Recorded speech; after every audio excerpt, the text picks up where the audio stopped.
వృశ్చికం వారికి అంటే మీకు సహజంగానే మీ లక్షణం ఏంటంటే పట్టుదల ఎక్కువగా ఉంటుంది. అయితే ఈ ఫిబ్రవరి మాసంలో 3లో అధిక గ్రహాలు 17వ తేదీ వరకు ఉంటూ 17వ తేదీ నుంచి 4లోకి అధిక గ్రహాలు వెళ్తూ పంచమ శని ఆలోచన స్థానంలో శని, అష్టమ గురువు, దశమంలో కేతు ఉన్నాడు.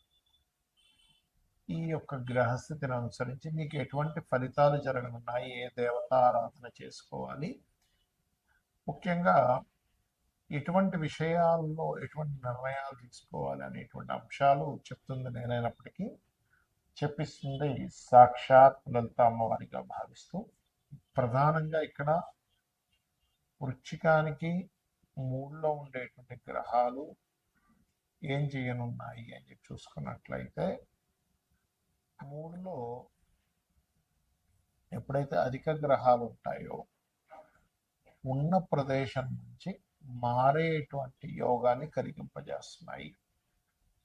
అయితే ధనస్థానాన్ని ధనాధిపతి చూసుకుంటున్నాడు, రెండో అధిపతి అష్టమంలో ఉన్నప్పటికీ గురువు కాబట్టి ఈ అష్టమంలో ఉండే గురువు సెకండ్ హౌస్ చూసినందుకు ఫైనాన్షియల్గా చాలా బాగుంటుంది. కాకపోతే ఈ 3లో అధిక గ్రహాలు 17వ తేదీ వరకు ఉన్నాడు కాబట్టి ఇక్కడ మీరు ఏదైనా ఒక కమ్యూనికేషన్, ఏదైనా ఒక దాని గురించి మాట్లాడుతున్నాము, లేనట్లయితే ఒక అగ్రిమెంట్ చేస్తున్నాము, ఇటువంటి విషయాల పట్ల కాస్త జాగ్రత్త వహిస్తూ ఉండాలి. మరియు ఈ 4వ స్థానంలోకి ఎప్పుడైతే 17వ తేదీ నుంచి ఎప్పుడైతే గ్రహాలు మారుతున్నాయో ఇవి ఇచ్చేటువంటి రిజల్ట్ ఏమిటి అంటే అక్కడి నుంచి మీరు ఏదైనా కొత్త విద్య నేర్చుకోవడానికి, నిగూఢమైనటువంటి విద్యలు నేర్చుకోవడానికి, ఇటువంటి వాటికి చాలా చాలా చాలా అనుకూలంగా ఉంటుంది, గుర్తుపెట్టుకోండి. అలాగే మరొక విషయం ఏంటంటే ఇక్కడ గమనించినట్లయితే ఇక్కడ ఈ 4లో ఉండేటువంటి గ్రహాలు ఎప్పుడైతే 17వ తేదీ నుంచి మారుతున్నాయో విదేశాలకు వెళ్ళి అక్కడ ఏదైనా ఉద్యోగం, లేకపోతే అక్కడ ఏదైనా చదువుకోవడానికి, అక్కడ ఏదైనా ప్రాపర్టీస్ కొనుగోలు చేయడానికి అనుకూలంగా ఉంది.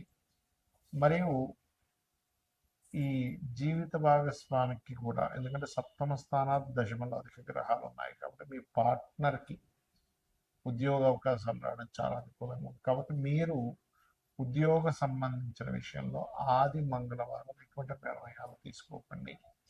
అందులో ప్రత్యేకంగా 2, 3, 4 తేదీలు మరింత జాగ్రత్తగా ఉండాలి.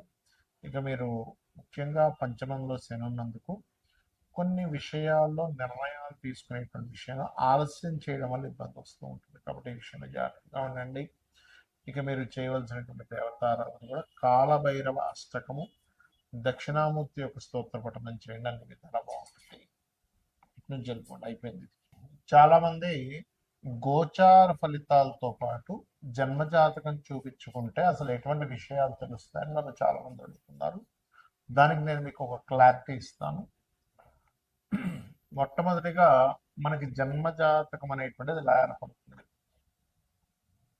మనము పూర్వజన్మల్లో చేసిన కర్మలు, ఈ జన్మలో చేస్తున్నటువంటి కొన్ని నిర్ణయాల మూలంగా కూడా మనకి గ్రహాల యొక్క అనుకూలత ప్రతికూలత అనేటువంటిది లభిస్తుంది, గుర్తుపెట్టుకోండి. అయితే 90% ఆఫ్ పూర్వజన్మలో, ఒక 10 to 15% మనకి ఈ జన్మలో చేసేటువంటి ధర్మబద్ధంగా ఉండడం ఇట్లా జరుగుతుంది. అయితే ఇక్కడ ఏ గ్రహం బలంగా ఉంది, ఏ గ్రహం బలహీనంగా ఉంది, ఏ భావం బలంగా ఉంది, ఏ భావం బలహీనంగా ఉంది, ఏ భావం ఏ విషయాన్ని చెప్తుందని చెప్పేది జ్యోతిషాస్త్రం.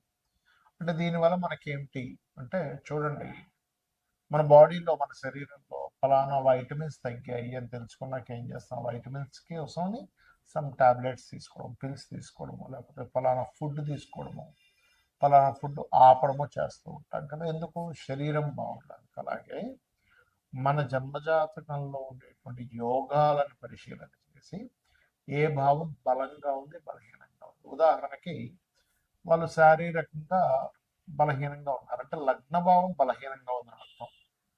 అప్పుడేంటి, ఆ లగ్న భావాన్ని స్ట్రాంగ్ చేయడానికి లగ్నాధిపతి ఎక్కడున్నాడని తెలుసుకొని దానికి సంబంధించిన దానాలు ఇవ్వడము, దానికి సంబంధించిన ఫుడ్ తీసుకోవడం చేస్తూ ఉంటాం.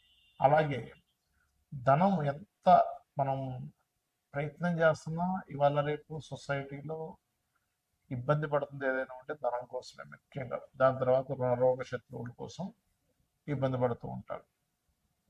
అయితే ఇక్కడ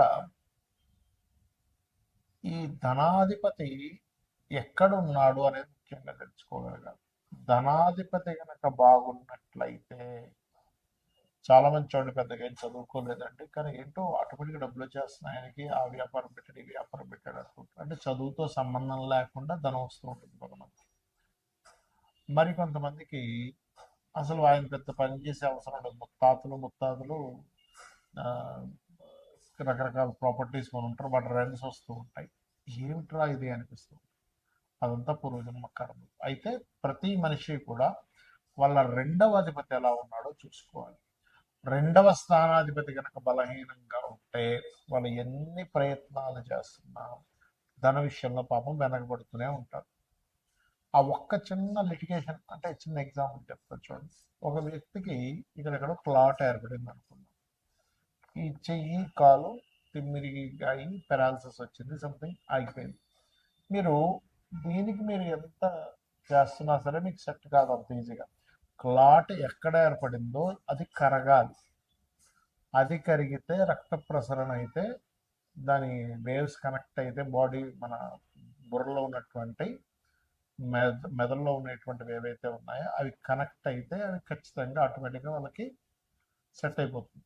అట్లాగే మనం పూర్వజన్మల్లో ఎక్కడ ఏ కర్మ మూలంగా అక్కడ ఆగింది, దానికి సంబంధించినటువంటి విషయంలో మనం ఎట్లా తెలుసుకోవాలి అనేటువంటి విషయం చెప్తుంది జ్యోతిషాస్త్రం. కాబట్టి మీ ధనాధిపతి ఎవరు, ఆ రూపంలో మీరు కనుక చిన్నప్పుడు చదువుకోవడము, దానికి సంబంధించిన వర్క్స్ నేర్చుకోవడం ద్వారా బాగుంటుంది. అదేవిధంగా మనం చేసే ప్రయత్నాలు అనుకోండి, మనం ఏ దిశలో ఉండాలి, అలాగే సంతాన అభివృద్ధి, అసలు సంతానం ఎప్పుడు పొందితే మంచిది, సంతాన అభివృద్ధి అవ్వాలంటే ఏం చేయాలి, మనకి ఇవాళ రేపు అందరూ ఇబ్బంది పడుతుంది దేని గురించి అంటే రుణాలు ఉన్నాయని, రోగాలు ఉన్నాయని, శత్రుత్వాలు ఉన్నాయి.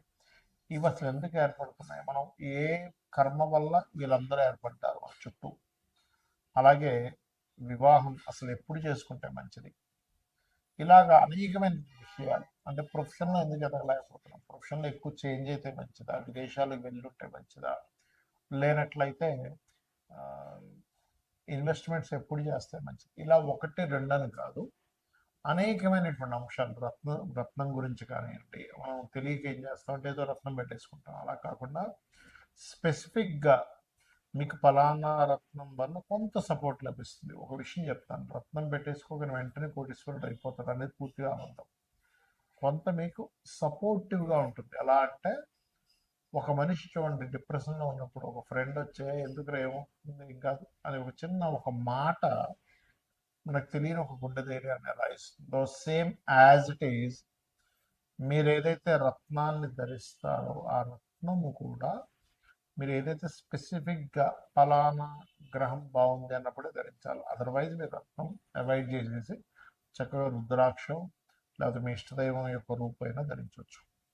అలా అసలు మీరు రెగ్యులర్గా చేసేటువంటి పూజలో ఏ దేవతని ప్రత్యేకంగా మీరు కనుక పూజించినట్లయితే మీ పూర్వజన్మ కర్మలు తగ్గుతాయి అనేటువంటిది. సరే జాతకం లేదు, అప్పుడు ఏం చేయాలి, ఫైనాన్షియల్ గ్రోత్ కావాలి అనుకుంటున్నారు, ఓం సంపత్కరి సమారూఢ సింధుర ప్రజ సేవితాయ నమః, లేదా ఓం ధర్మాధ్యక్ష ధనాధ్యక్ష ధనధాన్య వివర్ధనీయ నమః చేసుకోండి. అలాగే అది అప్పులు ఉన్నాయి, ఓం అపర్ణాయ నమః చేసుకోండి. లేదండి నాకు ఉద్యోగ సంబంధించిన విషయంలో ఇబ్బంది ఉంది, ఓం మాణిక్య మకుటాకార జానుద్వయ విరాజితాయ నమః. అలా కాదు, ఎంత సంపాదిస్తున్నా లేకపోతే ఏం చేస్తున్నా నాకు హ్యాపీనెస్ లేదు, లేదా బిజినెస్ ఇంప్రూవ్మెంట్స్ అవ్వట్లేదు అనుకునేటువంటి వారు ఓం ఇంద్రగోప పరిక్షిప్త స్మరతోనా భజంగికాయే నమః అని మంత్రం చేసుకోండి. ఇలా ఒకటి రెండని కాదు, మీరు ఏదైతే అనుకుంటారో ఆ సంకల్పం మనసులో, అంటే మీరు పలానా ఉద్యోగం రావట్లేదు, ఓకే వివాహమే అనుకోండి, ఓం కామేశబద్ధ మాంగళ్య సూత్ర శోభిత కందరాయ. అంటే ఇక్కడ ఏంటంటే చాలా మంది చేస్తున్న మిస్టేక్ ఏంటంటే ఆ సమయం వచ్చిందో లేదో జన్మజాతకంలో చూసుకోకుండా అది రావట్లేదు అది అవ్వట్లేదు అని బాధపడుతూ ఉన్నారు. అంటే ఎలా అంటే ఉదాహరణకి ఒక విత్తనం వేసి ఒక భూమిలో ఒక విత్తనం వేసాం, అది చెట్టు వస్తుంది, మొక్క మొలుస్తుంది వస్తుంది.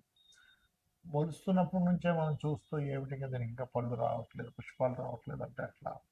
అదొక ఏజ్ వచ్చిన తర్వాత ఇన్ని సంవత్సరాలకి అది పుష్పాలు ఇస్తుంది, లేకపోతే ఫలాలను ఇస్తుంది అనే ఒక నాలెడ్జ్ ఉందనుకోండి, అప్పుడు హ్యాపీగా ఆ ఇన్ని సంవత్సరాల తర్వాత వస్తుంది అని ఒక ఫిక్స్ అయి ఉంటుంది. కాబట్టి ప్రతి జాతకానికి కూడా ఎప్పుడు వివాహం అవ్వాలి, ఎప్పుడు చేసుకుంటే మంచిది, ఎప్పుడు ఇన్వెస్ట్మెంట్స్ చేయాలి, ఏ రంగాల్లోకి వెళ్తే మంచిది, ఎందుకు ధన సంబంధించిన ఇబ్బందులు వస్తున్నాయని ఒక క్లారిటీగా, ఒక జ్యోతిలాగా వెలుగుని చూపించేది, ఒక దారిని చూపించేది జ్యోతిషాస్త్రం. కాబట్టి మీరు తెలుసుకొని అమ్మవారి అనుగ్రహంతో మీరు చక్కటి ఆయురారోగ్యాన్ని పొందుతారని మనస్ఫూర్తి కోరుకుంటూ శ్రీమాత్రే నమః.